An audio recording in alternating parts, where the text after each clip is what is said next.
तो सबसे पहले राम राम भाइयों। आज मैं आपको रिव्यू देने वाला हूँ बलिनो का। ये लगभग 84,000 किलोमीटर गाड़ी चल चुकी है दोस्तों। ये मेरी खुद की गाड़ी है, तो जो रिव्यू मैं आपको देने वाला हूँ ना, बिल्कुल ऑनेस्ट ओपिनियन होगा, ऑनेस्ट रिव्यू कहलाएगा वो। कोई भी छेड़छाड़ इसके साथ मैं नहीं करूँगा। मेरा तो जो खुद का एक्सपीरियंस इस गाड़ी के साथ में रहा है 6 सालों का, ऑलमोस्ट 6 साल 3 महीने इस गाड़ी को हो गए हैं। जो मेरा ओपिनियन होगा ना, वही आप तक पहुँचेगा। देखिए, गाड़ी चारों ओर से देखने में कुछ आपको इस तरह की लगेगी।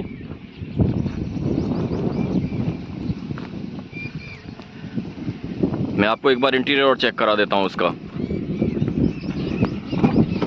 देखिए, ये इसका पीछे का स्पेस है। इसमें दोस्तों लेग स्पेस बहुत अच्छा इस गाड़ी के अंदर है। इसके जितने भी राइवल्स हैं, स्पेशली अपना अल्ट्रोज और i20, उससे तो बेहतर ही आपको स्पेस मिल जाएगा इसके अंदर। ये देखिए, मेरा बैग रखा हुआ, मैं अभी ऑफिस के लिए निकल रहा हूँ, तो रास्ते में सोचा कुछ चीज़ें शूट कर लूँ। ऑल इंटीरियर है इसका, जो ब्लैक में मिलेगा आपको। कहीं कहीं पे आपको इस तरह की ये सिल्वर कलर में इस तरह का ये छोटी छोटी चीज़ें मिल जाएंगी आपको। बात करूं दोस्तों अगर बूट स्पेस की, तो बूट स्पेस भी काफ़ी है। ये जो इंजन है ना, वो बहुत ही बढ़िया और बहुत लाजवाब है। आफ्टर मार्केट जो CNG भी अगर आप लगवाते हैं ना दोस्तों, वारंटी निकलने के बाद में, तभी भी कोई दिक्कत नहीं आती है। 1.2 लीटर का 4 सिलेंडर इंजन आता है इसमें। बहुत गजब की पावर और पिकअप आपको देगा। माइलेज बहुत अच्छा देता है CNG के ऊपर स्पेशली। तो दोस्तों बात करूं अगर इसकी बिल्ड क्वालिटी की, तो देखिए बिल्ड क्वालिटी से थोड़ा सा मारुति ने कॉम्प्रोमाइज़ कर रखा है, सब लोग जानते हैं, तो बताने की ज़रूरत नहीं है। हाँ, बिल्ड क्वालिटी के अलावा अगर बिल्ड क्वालिटी के साथ आप थोड़ा सा कॉम्प्रोमाइज़ कर सकते हो, तो ये गाड़ी आपको बिल्कुल लेनी चाहिए। One of the best selling car रही है ये, एक बार नहीं कई बार रह चुकी है। बात करें पेंट की क्वालिटी की, देखिए पेंट की जो क्वालिटी है वो इतनी बेहतर नहीं है जितना आपको टाटा ऑल्ट्रोज और हुंडई i20 में मिलेगी। तो बिल्ड क्वालिटी और पेंट की क्वालिटी तो कुछ इस तरह से है। अभी बात करूं इसके अगर माइलेज की, तो देखिए पेट्रोल पर इस गाड़ी से मैंने आराम से 22 प्लस का माइलेज लिया है, जब तक ये मैंने गाड़ी पेट्रोल पे चलाई थी। उसके बाद मैंने गाड़ी के अंदर लगभग 48,000 और लगभग 2 साल के करीब, इन्हीं दिनों में ही आसपास में, मैंने इस गाड़ी के अंदर CNG डलवाई थी, जो कि आफ्टर मार्केट CNG है। मैंने दिल्ली से प्लेसमेंट कराया था CNG का। जहाँ से मैंने CNG लगाई थी, उनका खुद का यूट्यूब चैनल भी था, और काफ़ी अच्छे से उन्होंने प्रीसाइजली मेरी गाड़ी की ट्यूनिंग वगैरह और CNG की ट्यूनिंग जो बहुत अच्छी से करी थी। अभी रिसेंटली फरवरी में मैं गया था प्रयागराज गंगा स्नान के लिए, तो इस गाड़ी ने 8.25 किलो CNG में 315 की मेरे को जो दी थी, वो आप ये समझ के चलिए रेंज दी थी। तो अगर इस तरह से देखूँ, तो सर्दियों में ये गाड़ी आराम से आपको 32 से 32, 33, 34 तक का माइलेज निकाल के दे देगी। गर्मियों में AC के साथ में आराम से CNG पे अभी भी 27-28 का माइलेज मेरे को निकाल के दे रही है। हालांकि एक चीज़ मैं क्लियर करना चाहूँगा, मैं अकेला ही गाड़ी में मोस्टली चलता हूँ। अब बात करता हूँ इसके दूसरे पॉइंट्स के बारे में। गाड़ी के अंदर मेंटेनेंस कॉस्ट आपको क्या आने वाला है। देखिए 6 साल से ज़्यादा इस गाड़ी को ऑन करते हुए मेरे को हो गए हैं। मेंटेनेंस कॉस्ट मेरी 10,000 किलोमीटर के लिए मेरी जो कॉस्ट आती है वो 4,000 से 4,500 रुपये। 4,000 मिनिमम, मतलब 3700-3800 भी आ सकती है, कई बार 4,000 भी आती है। वो डिपेंड करता है, कुछ नट बोल्ट वगैरह कुछ ऐसा एक्स्ट्रा एसेसरीज, कोई एक्स्ट्रा पार्ट तो इस गाड़ी के अंदर नहीं लगा रहे हैं वो लोग। तो आप एवरेज 4,000 पकड़ के चल लीजिए 10,000 किलोमीटर के लिए, और 6,000 से 6,500 रुपये आप पकड़ के चल लीजिए 20,000 किलोमीटर वाली सर्विस के लिए। तो सर्विस कॉस्ट आपकी डिपेंड करती है कि आप कितने जागरूक भी हैं इस गाड़ी को लेके। अब देखिए सर्विस सेंटर में जाते हैं तो वहाँ पर वो क्या करते हैं, आपको हर तरह की चीज़ें बताएंगे, सर ये भी करा लीजिए, वो भी करा लीजिए, फलाना करा लीजिए, ढमकाना करा लीजिए। तो आप उन सब चीज़ों के चक्कर में ना पड़े, जो आपको बढ़िया लगता है वो कराइए। आप उस गाड़ी को चला रहे हैं, आपसे बेहतर कोई भी नहीं जानता है इस बात को कि गाड़ी के अंदर क्या खराब है और क्या अच्छा है। आप जाके उनको अपनी प्रॉब्लम्स बताइए, ना कि वो जो बता रहे हो उसको सुनिए उसको भी, अगर आपको ठीक लगता है। मीन्स मेरा मतलब है वो आपको मूर्ख ना बनाए, बस मैं इतना कहना चाहता हूँ। दोस्तों वीडियो थोड़ा सा लंबा हो सकता है, प्लीज स्किप मत कीजिएगा। हाँ जी भाई साहब सुनिए, हाँ जी भाई साहब आप ही के लिए कह रहा हूँ, आप प्लान कर रहे हैं ना बलेनो लेने के लिए, भाई साहब जी आप ही से कह रहा हूँ, वीडियो को स्किप मत कीजिएगा बिल्कुल भी। बहुत ही इंफॉर्मेटिव वीडियो रहने वाली है। मेरा अपना मानना है कि मैं जिस गाड़ी या जिस बाइक को यूज कर रहा हूँ उसका ऑनेस्ट ओपिनियन शेयर करूँ। देखिए मेरी अपनी गाड़ी है, इसका एक्सपीरियंस मैं बना के डाल रहा हूँ, तो अभी मैं कंपनी को कोई भी डिफेम या जो कुछ नहीं कर रहा हूँ। मेरा जो मानना है, जो मेरे को फील होता है, मैं वही इस समय आपको बता रहा हूँ। बात करूं इसकी मैंने इसके अंदर क्या क्या मेजर पार्ट्स आज तक इन 6 सालों में चेंज कराए हैं। सिर्फ एक बार चारों टायर चेंज हुए हैं 68,000 किलोमीटर पे। अभी भी अपोलो के टायर ही मैंने डलवाए हैं, यानी जो कंपनी से टायर लग के आए थे सेम वही ब्रांड वही टायर मैंने अभी भी यूज़ कर रहा हूँ। उसके अलावा मेरी गाड़ी के अंदर आज तक कुछ भी चेंज नहीं हुआ है। सिर्फ एक बार 38 टू 48,000 के बीच में, मतलब 45,000 किलोमीटर के आसपास में मेरी गाड़ी के फ्रंट जो डिस्क पैड हैं, ब्रेक के जो पैड हैं वो चेंज हुए हैं बस। इसके अलावा कोई भी, ना तो सस्पेंशन में आज तक कोई काम हुआ है, ना कोई स्टीयरिंग में काम हुआ है, ना ही किसी तरह का कोई भी मेजर मेंटेनेंस कॉस्ट मेरी आज तक आई है। यानी मेंटेनेंस के मामले में अगर आप देख के चलेंगे ना तो ये गाड़ी बिल्कुल लो मेंटेनेंस गाड़ी है। बहुत अच्छे से आपको बिना कोई ज़्यादा खर्चा करे आराम से चलती रहेगी सालों साल, बशर्ते आप टाइम से टाइम इसकी सर्विस कराते रहें। अब बात करते हैं, हाँ जी, गाड़ी के अंदर अच्छा क्या लगा और बुरा क्या क्या लगा। देखिए, गाड़ी की अच्छाई के बारे में बता देता हूँ आपको। गाड़ी के प्रोज में सबसे पहले मैं बताऊंगा जी, इसका माइलेज प्लस पॉइंट है। चाहे आप सीएनजी वर्जन में लीजिए चाहे पेट्रोल वर्जन में लीजिए। पावर आपको ऑलमोस्ट 88 89 bhp की मिलेगी और 113 Nm का टॉर्क ये गाड़ी आपको प्रोड्यूस करके देगी। इसके बाद अगर हम बात करते हैं कि गाड़ी की, देखिए बिल्ड क्वालिटी तो इसके कौन से में ही आएगी। इसके अलावा जो मुझे इस गाड़ी के बारे में अच्छा लगता है, बूट स्पेस भी ठीक ठाक है, कोई कम नहीं है। हाँ, सबसे बड़ा पॉइंट जो सबसे बढ़िया मुझे इस गाड़ी के लिए लगती है, ऑल्ट्रोज उठा लीजिए, चाहे आप टिगोर ले लीजिए। सॉरी, टिगोर से तो खैर कंपैरिजन नहीं करेंगे इसका, वो एक सेडान है, ये हैचबैक है। चाहे आप i20 ले लीजिए।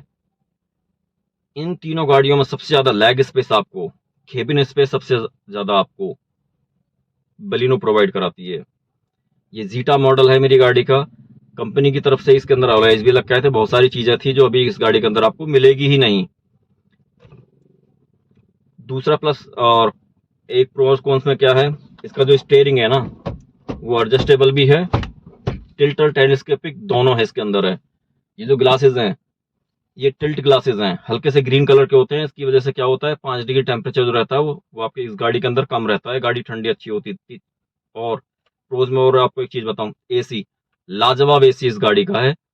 मैंने भाई साहब इस गाड़ी को जून में आगरा से लेके और लखनऊ के बीच में चलाया है, अभी भी रिसेंटली भी चलाया है, कोई भी प्रॉब्लम नहीं आई एसी के अंदर। मेरा एसी आज तक कभी ट्रिप ही नहीं किया इस गाड़ी का।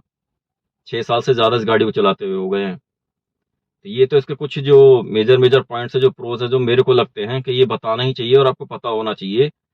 अब बात करते हैं इसकी कॉन्स की। तो कॉन्स में सबसे पहले भाई साहब इसकी बिल्ड क्वालिटी आती है।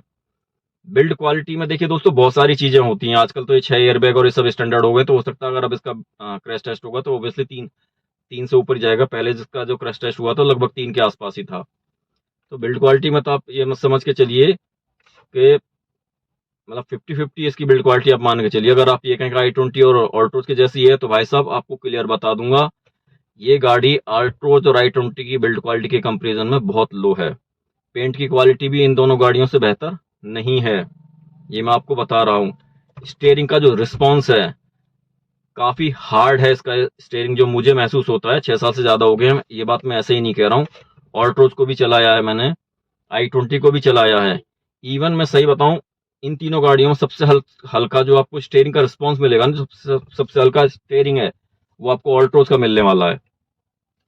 इसके बाद में टर्निंग रेडियस ना बहुत ज़्यादा कम है ना बहुत ज़्यादा है, गाड़ी की लेंथ के अकॉर्डिंग आई थिंक ठीक है, कोई ऐसा इशू नहीं आता।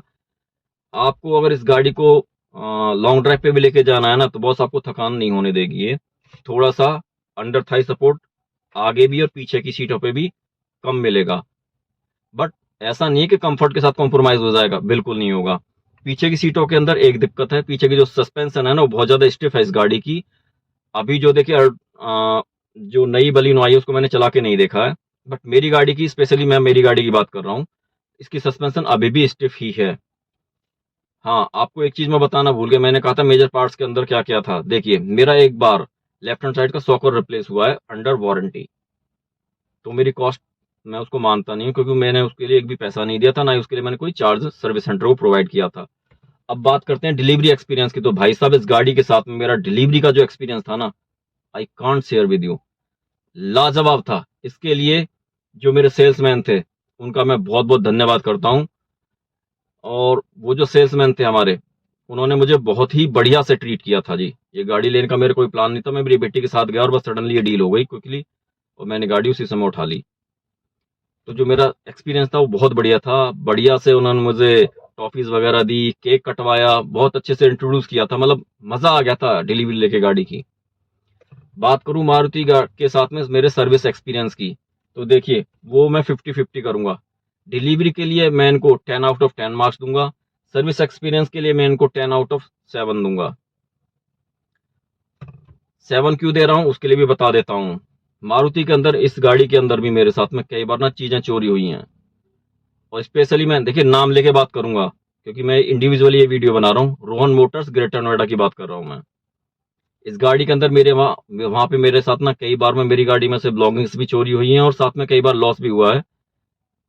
दिसंबर 2023 में मैंने ये गाड़ी 2 बार वहां क्लेम करने के लिए दी थी। मेरा बम्पर और आगे का बम्पर और पीछे का बम्पर डैमेज हो गया था, साइड पैनल डैमेज हुआ था, स्क्रैचेस वगैरह थे, तो मैंने पेंट कराए थे। एक तो पेंट की जो क्वालिटी थी, जो पेंट उन्होंने करके दिया था वो 3rd क्लास क्वालिटी का था। उसके बाद मेरी आगे के जो फॉग लैंप थी वो HID डली हुई थी। दोनों ही फॉग लैंपों को उन लोगों ने तोड़ दिया था। उनके जो जो अंदर जो लाइट्स थी उनको उन लोगों ने डैमेज कर दिया था और वो चली नहीं। उसके बाद पहली बार में लेफ्ट हैंड साइड की टूटी, सेकंड बार में राइट हैंड साइड की टूटी। ये सब ऑन रिकॉर्ड है, ऐसे ही नहीं बोल रहा हूँ मैं। वहां पर जो सर्विस मैनेजर हैं वर्कशॉप के, उनको भी पता है। उन्होंने मुझे फिर नॉर्मल LED बल्ब उसमें डाल के दिए थे, जो कि सक्सेस नहीं हुए। फिर बाद में मेरी जो कंपनी से फिटेड पहले वाली जो थी, जो जेन्युइन मेरी फॉग लैंप थी, वो मैंने डाल के रखी हुई है अभी। इसके अंदर मैंने कुछ भी एक्सेसरीज बाहर से आज तक कभी भी यूज नहीं की है। सेफ्टी की बात करूं तो दोस्तों फीचर्स बहुत सारे भर भर के इस गाड़ी के अंदर मेरे को आए थे। प्रॉपर डिस्प्ले आती है, और जो डिस्प्ले है वो आती है आपको कलर वाली, क्योंकि ये जीटा मॉडल है। इंफॉर्मेशन बहुत सारी मिल जाती है इस गाड़ी से रिलेटेड आपको MID के अंदर।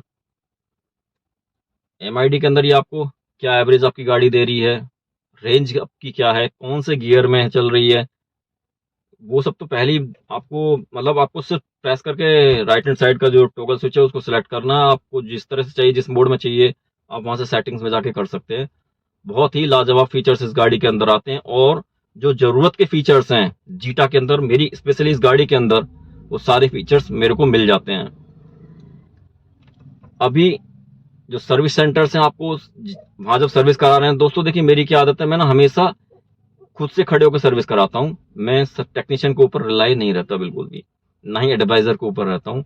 मुझे पता है मेरी गाड़ी के अंदर क्या कमियां हैं, क्या खामियां हैं, क्या किस तरह से प्रॉब्लम्स हैं, वो सब मैं जानता हूँ, सुनता उनकी भी हूँ, फिर मैं उनको अपनी सुनाता हूँ, और मैं कहता हूँ मेरे हिसाब से आपको काम करना है। मैं उनके हिसाब से नहीं चलता हूँ, मैं उनको अपने हिसाब से चलाना पसंद करता हूँ। मुझे पता है गाड़ी के अंदर क्या कराना है, क्या नहीं कराना है। इसी वजह से मेरी जो सर्विस की कॉस्ट है वो इतनी कम रहती है। कंक्लूजन की अगर बात करूं दोस्तों, आपको गाड़ी लेनी है या नहीं, देखिए गाड़ी बिल्कुल लीजिए। सर जी आप ही से कह रहा हूं, आप ये गाड़ी प्लान कर रहे हैं ना, ले लीजिए, आंख बंद करके उठा लीजिए। अभी जो बलिनो आ रही है दोस्तों, उसके अंदर 60 किलो वजन ज्यादा है मेरी गाड़ी से। 1.2 लीटर 4 सिलेंडर इंजन है, रिलायबिलिटी का कोई इश्यू ही नहीं है। देखिए दोस्तों, अगर बिल्ड क्वालिटी से आप थोड़ा सा समझौता कर सकते हैं तो गाड़ी को बिल्कुल उठा लीजिए। सर जी आप ही से कह रहा हूं, आप ये गाड़ी प्लान कर रहे हैं ना, आपको in terms of mileage, in terms of quality, engine reliability, service centre, spare parts availability, हर चीज में आपको ये मारुति की ये गाड़ी आपको निराश नहीं करेगी। आप बिल्कुल खुश ही रहेंगे मेरी तरह। देखिए डिसीजन सबका अपना अपना होता है दोस्तों, लेना है नहीं लेना है वो आपको डिसाइड करना है। मेरा एक्सपीरियंस कहता है इस गाड़ी को आप ले लीजिए, और इवन अगर आप थोड़ा सा पैसा और इन्वेस्ट कर सकते हैं तो फ्रॉन्क्स पे शिफ्ट हो जाइए। वो भी बहुत जबरदस्त गाड़ी है, बहुत प्यारी गाड़ी है। बलिनो के लिए तो मैं यही कहूंगा दोस्तों, जो इतने भी बलिनो ओनर्स हैं, उनका एक्सपीरियंस इस गाड़ी के साथ में कैसा रहा है, कमेंट बॉक्स को भर दीजिए, ताकि लोगों को भी पढ़ के समझ में आए कि ये गाड़ी किस तरह की है, लोगों को लेना चाहिए कि नहीं लेना चाहिए। देखिए मेरा मानना है, ऑनेस्ट ओपिनियन जब ही आएगा जब आप कमेंट्स में डाल देंगे कि आपको क्या क्या प्रॉब्लम्स फेस हुई हैं। मुझे इस गाड़ी के साथ आज तक कभी कोई प्रॉब्लम फेस नहीं हुई है, और ये मैं आपको एकदम सच बता रहा हूँ। 6 साल 4 महीने हो गए हैं, आप मेरी गाड़ी की हिस्ट्री भी निकाल के देख लीजिएगा, मेरी कभी कोई कंप्लेंट रही नहीं इस तरह की। सिर्फ एक बार मेरे को गाड़ी के वाइब्रेशंस का इश्यू आया था, तो उन लोगों ने थ्रॉटल बॉडी क्लीन कर दिया था, और एक बार मैंने खुद से क्लीन कर लिया था। मैंने आज तक कभी ज्यादा काम इसमें कभी कुछ कराया नहीं, क्योंकि गार्डियन का भी काम मांगा ही नहीं। दूसरा, सारी चीज़ें मेंटेनेंस कॉस्ट क्या रहेगी, माइलेज कितना आएगा, ये सब चलाने के पैटर्न पे डिपेंड करता है, हमारे ड्राइविंग बिहेवियर पे डिपेंड करता है। गाड़ी को हम किस तरह से चला रहे हैं, किस तरह से हम उसको यूज़ कर रहे हैं, वो सारा डिपेंड करता है हमारे ऊपर कि हम गाड़ी को मेंटेन किस हिसाब से कर रहे हैं। मैं गाड़ी की जो सर्विस है वो 10,000 किलोमीटर की इसकी सर्विस है कि 10,000 के अंदर आपको सर्विस करानी है। मैंने आज तक कभी भी उस रेंज को क्रॉस नहीं होने दिया।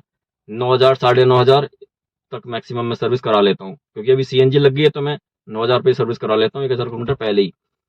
सीएनजी के लिए आपको एक चीज़ और बता देना चाहता हूँ दोस्तों मैं, सीएनजी अगर आपने बाहर से लगवाई है, फिटमेंट आपने बाहर से कराई है ना, तो सीएनजी की जो स्पार्क प्लग है ना गाड़ी के अंदर, चाहे कोई भी गाड़ी हो, वो हर सर्विस पे चेंज करा दीजिए। सीएनजी पे जब गाड़ी चलती है ना दोस्तों तो स्पार्क प्लग ज़्यादा खाती है। दूसरा, अगर आप सीएनजी हर 10,000 किलोमीटर के ऊपर आप अगर प्लग को चेंज कर देंगे तो आपको माइलेज अच्छा मिलेगा, परफॉर्मेंस अच्छी मिलेगी, और दूसरा आपको इंजन की कंडीशन पता चलती रहेगी। सर्विस अगर 10,000 का इंटरवल है सर्विस का तो 9,000 पे करा दीजिए, आपका इंजन कहीं नहीं जाएगा, गाड़ी का हमेशा मक्खन के जैसे आपकी गाड़ी चलेगी।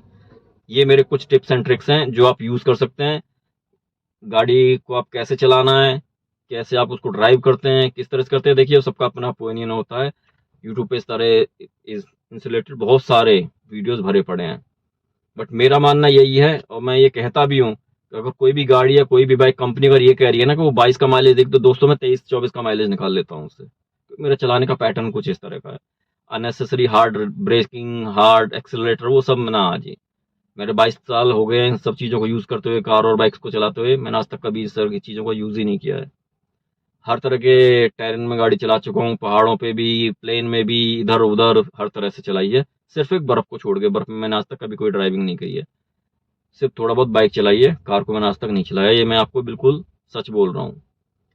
दोस्तों गाड़ी ज़रूर लीजिएगा, गाड़ी से रिलेटेड कोई भी क्वेरी है, आपकी किसी भी तरह की कोई भी क्वेरी बाइक या कार से रिलेटेड दोस्तों अगर है ना, तो उसको ना कमेंट बॉक्स में डाल दीजिएगा। 100% मैं आपको उसका रिप्लाई ज़रूर दूंगा। और मारुति से रिलेटेड अगर आपकी किसी भी तरह की कोई भी कंप्लेन है तो एक बार ना इसके अंदर डाल जरूर दीजिएगा कमेंट बॉक्स के अंदर। Please like share and subscribe to my channel for such kind of informative video. दोस्तों मिलूंगा आपसे नए ब्लॉग में, नए वीडियो में, नए टॉपिक के साथ। तब तक के लिए खुश रहिए, मस्त रहिए।